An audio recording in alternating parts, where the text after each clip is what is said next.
Hey, thanks for joining me today. Today we're going to be adding some spice to our guide tone voicings. Specifically, we're going to be adding tension notes like 9 or 13, as well as fifths. We'll be concentrating on closed position voicings. That means, simply put, that all the notes in the right hand are within one octave. By playing these compact structures over roots and bass notes, you'll be able to easily navigate through songs and standards and hear the complete, clear chord sound as you hum or sing the melody. In this video, we're going to be concentrating on 3-note compact voicings. So we'll be adding a tension or fifth above the 2 guide tones, and in some cases, a tension or fifth between the 2 guide tones. And the cool thing is, these 3-note compact voicings can be played in either hand. If you're accompanying someone or accompanying your own singing, you can play these compact voicings in your right hand. If you're playing a solo in your right hand, these 3-note compact voicings can be played with your left hand. So let's go to the keyboard. To get started, we need to learn some new voicings.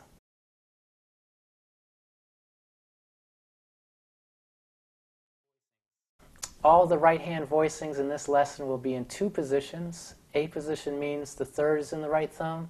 B position means the 7th or 6th is in the right thumb. Also, I think it's best to learn these new voicings in context of a progression such as 2-5-1, minor 2-5-1, or a basic blues. So let's start with the 2-5-1. We'll need a tonic major chord, a minor 7th chord, and some kind of dominant 7th chord. Keep in mind, this is by no means an exhaustive list of voicings. It's just some important ones to get you started. For tonic major, try these 4 variations. Major 6-9 or major 9. Those are both in A position. Major 6-9 has the 9 in the upper position. A is in the middle, the 6 is in the middle, 3 is in the low position. Major 9 has the 9 on top, B, or the major 7, is in the middle, and 3 is on the bottom. Or try in B position, major 7 with the 5 on top, 3 in the middle, 7 on the bottom, or major 13 with the 13 on top, 3 in the middle, 7 in the low position.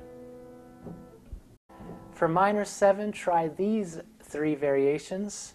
We'll do this in D minor. So for A position, you can put the 9 on top or the root on top. For B position, play the 5 on top. So if the minor 7 happens to be a Roman numeral 3 chord, often the natural 9 will clash with the melody. In this case, replace the 9 with the root. So for example, the song My Romance.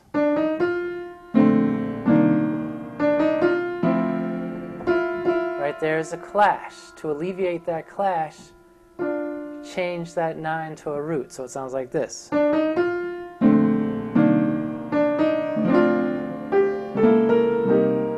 it's not so much of a problem. For dominant 7, there are several choices. For dominant 7 with natural tensions, I'm going to do this in C. A position, you can put the 9 on top. For B position, put the 13 on top. You can alter these tensions to create voicings for 7 alts. For A position, you can put the sharp 9 or the flat 9 on top. For B position, play the flat 13 on top. Now you want to mix and match these to create compelling 2-5-1 progressions. You can use dominant 7 with natural tensions or alter tensions when you create your progressions. So look at page 68 for an example. In C major, right? Those are with natural tensions. I can also use alter tensions in measure 5. I can use sharp 9 or flat 9 in measure 7. Okay, so practice that, of course, in some other keys. Maybe try altered tensions. Okay, try in E major, starting with a B position, altered dominant. Okay, so you get the idea. So let's move on to minor 2-5-1. For this, we'll need a tonic minor chord, a minor 7 flat 5, and a 5-7 with altered tensions. For tonic minor, learn these two. In A position, place the 9 on top of the guide tones. This is called a minor 6-9. For B position, just place the 5 on top of the guide tones. Okay, so you have two tonic minor voicings. Okay, next we need a minor 7 flat 5. So in A position, place the flat 5 between the two guide tones. Okay, this is the first voicing from today's lesson that doesn't have the tension or fifth on top of the guide tones. In this case, it's between the guide tones. By including the flat 5, we can make clear that this voicing is indeed half diminished. B position is simply placing the flat 5 on top of the guide tones. So those are the two possibilities for minor 7 flat 5. For dominant 7, we're going to add one more voicing to our repertoire. This one pairs nicely with the A position minor 7 flat 5 voicing. It's in B position, and what you do, you tuck the flat 9 inside the guide tones. For G7, I'm tucking that A flat inside of F and B. So when playing minor 2-5, simply move the 7 of minor 7 flat 5, that one, to the 3 of 7 flat 9. Okay, so here are 4 good minor 2-5-1 progressions to practice. Look at page 69 for reference. You can certainly practice the first 2 here listed in figure 3. And I'll give you 2 more. Go to flat 13 and then resolve, okay? And here, instead of sharp 9, use flat 9. So those are 4 good minor 2-5 progressions to practice. For diminished 7th chords, practice the following 3 variations. I'm going to demonstrate this using F sharp diminished 7th, since this sharp 4 diminished shows up in a C blues. So the 3 variations are, you got this for A position, and this for B position, and here's another variation for B position. So A position, I'm playing flat 3 on the bottom of my right hand, diminished 7th in the middle, root on top. This is pretty neutral. There's no flat 5, so since that is the case, this voicing is considered incomplete, so you don't want to overuse it. As plain as it is, however, it is useful when playing in context of a C blues. Right here's from measure 5, for instance.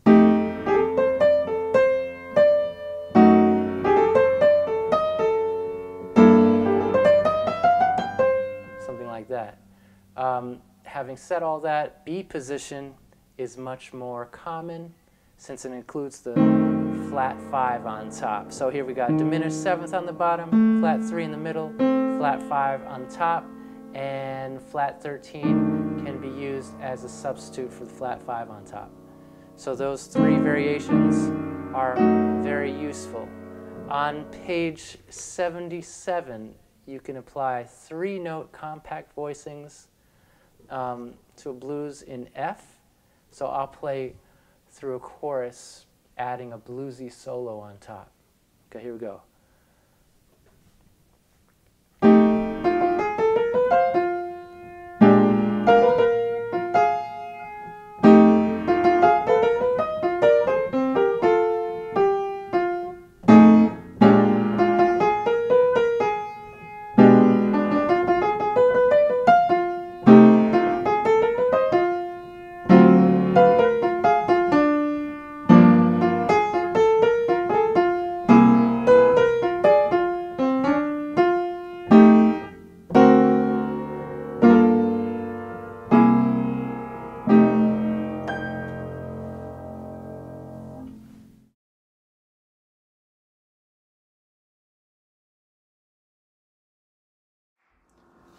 Okay, at this point I'd like to apply all the voicings that we've studied so far and apply them to a great standard.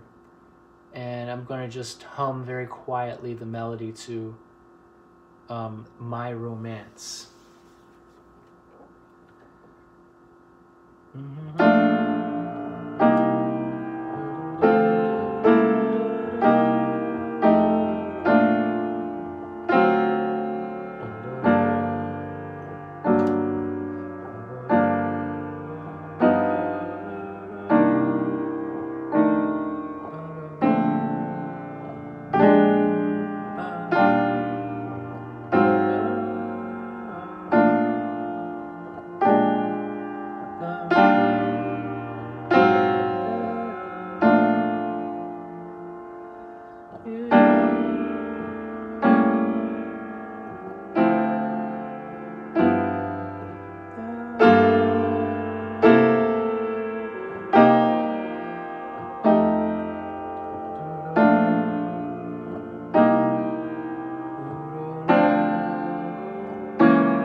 The next step is to transfer these 3-note compact voicings to your left hand and practice playing through standards.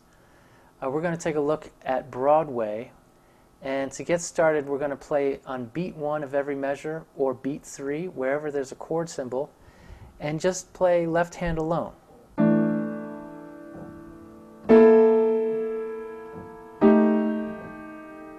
I'm playing different positions.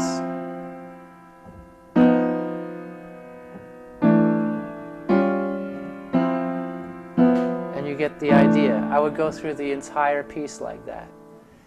Then, after you feel comfortable doing that, try placing your left hand on a different beat or upbeat. Using the play along from an approach to comping volume 1, you can experiment with these different placements. So for the first 8 bars, I'll play on the and of 1 of each measure in my left hand. For the second 8 bars, I'll play on beat 2. For the third 8 bars, I'll play on the and of 2, and so on. So this rhythmic placement challenge will last for 2 choruses. For the third chorus, I'll play the example from the book on page 73, figure 6, and I'll play that example for the first half of the third chorus. For the second half, I'll demonstrate call and response between the 2 hands using left hand 3-note compact voicings.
The final step for this video is to create two-handed comping voicings.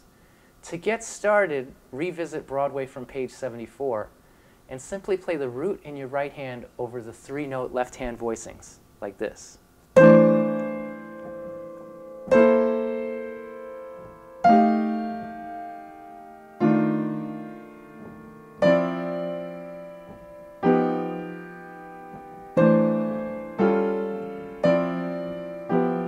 You get the idea. You could go through the whole tune like that. Once you feel comfortable with that, go through it again, but this time play either the root or fifth in your right hand. Make sure the hands match when it comes to altered notes. So if the chord in your left hand is altered dominant, you can play a root in the right hand, or if you're going to play a fifth, it's got to be a sharp 5.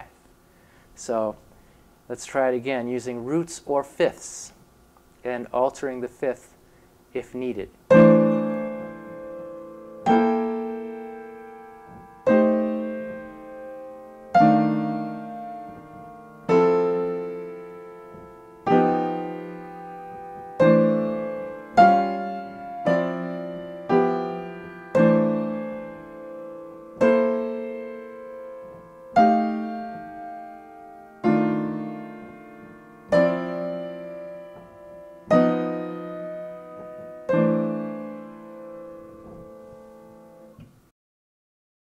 By adding root 5 root or 5 root 5 in your right hand, you can create effective big band style, think 3 trumpets and 3 trombones, comping voicings.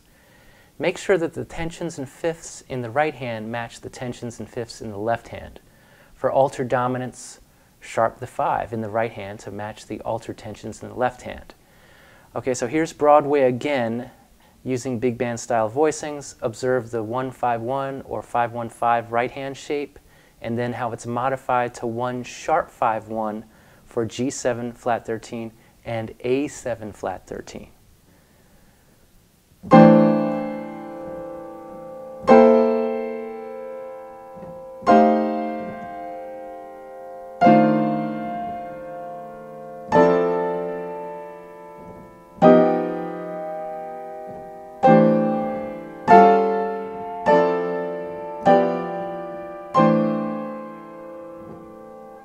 Okay, to minimize skipping around with the right hand, you can use the same right hand shape for each chord of 2-5-1.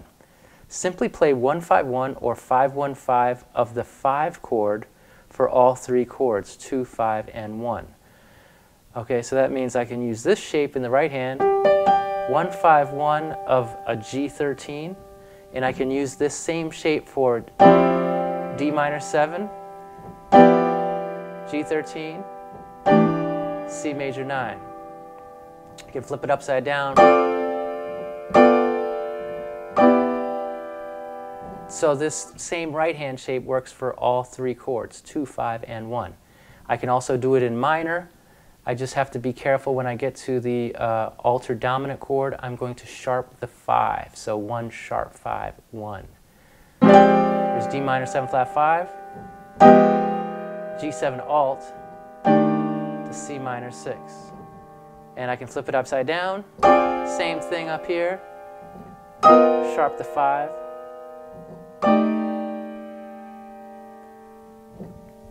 Okay, let's take stock of some of the possibilities for big band style voicings. We have this very important shape, root 5 root, and that works for a lot of voicings. So root 5 root or 5 root 5 will work. Let's just go through the different qualities. So major 6-9 and minor 6-9.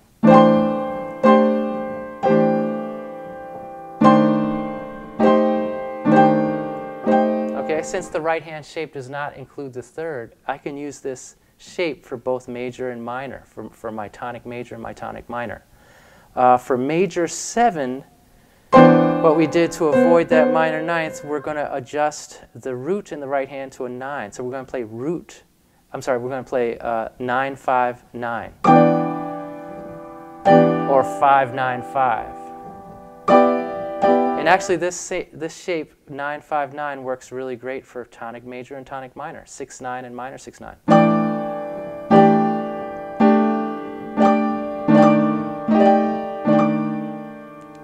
Okay, moving on to minor 7, we can play root 5 root, and that certainly works for C minor 7.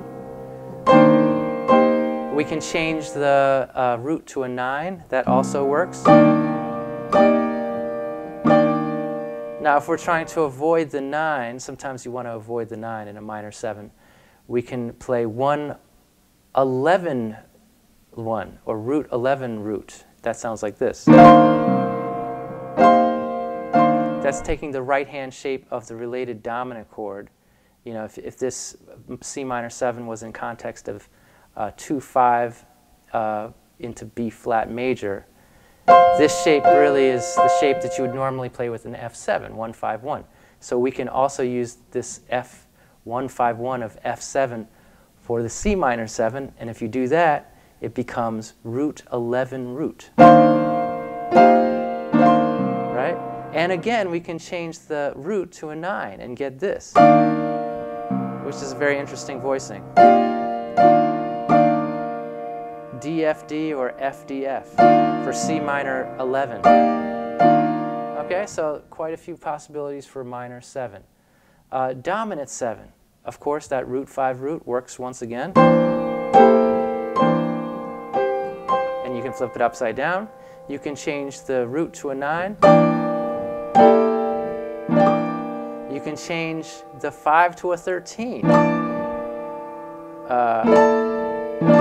Right.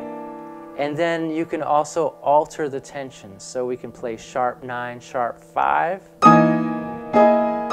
Or we can play flat 9, sharp 5.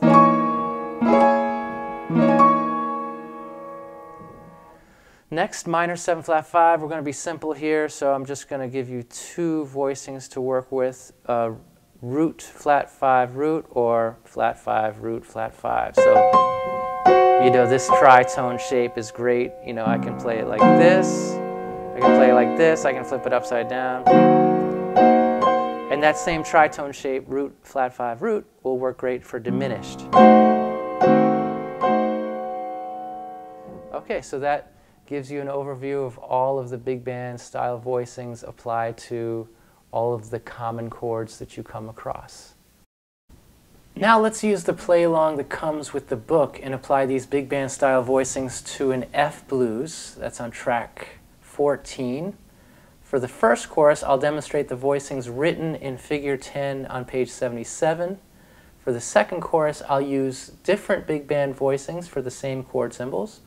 And then for the third chorus, I'll add a specific comping rhythm. The older musicians always seem to have lyrics for everything, including common rhythms used in comping. So for the last chorus, I put together 3 rhythms: Who Parked the Car, Red Garland, and Step Down. These are nicknames, sort of memory aids, if you will. The first one is called Who Parked the Car, and that's simply Who Parked the Car, Who Parked the Car.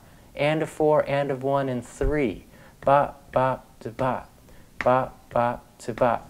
That rhythm is sometimes called Ooh Bop Shabam, and it's a common rhythm from the bebop era. So it's 1 measure in length, so I'm going to play Who Parked the Car in measure 1. I'm going to link that together with the second rhythm.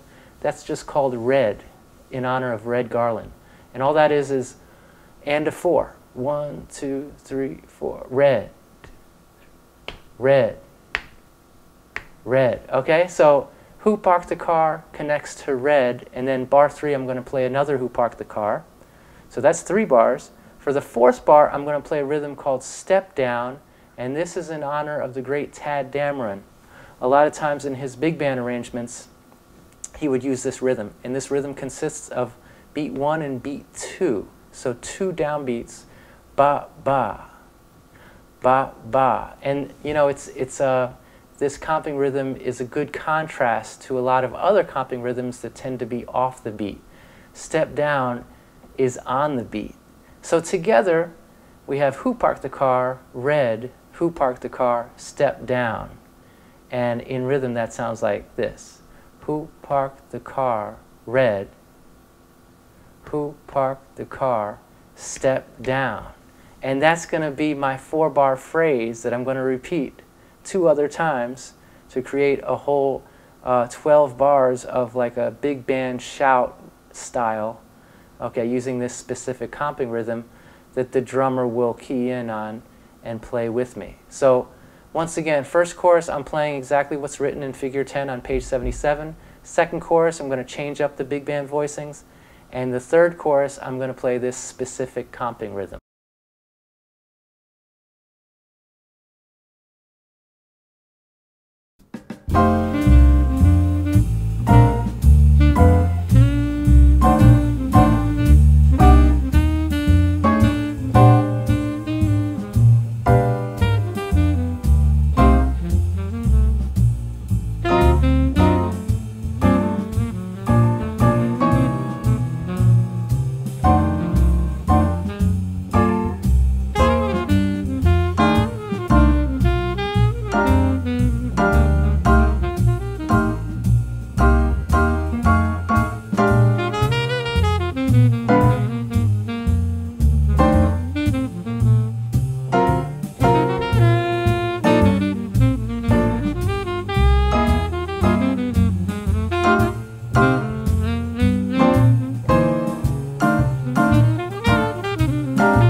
Okay, stay tuned for other YouTube videos highlighting other parts of Introduction to Jazz Piano Deep Dive. Feel free to subscribe below. Thanks so much for watching, and see you next time.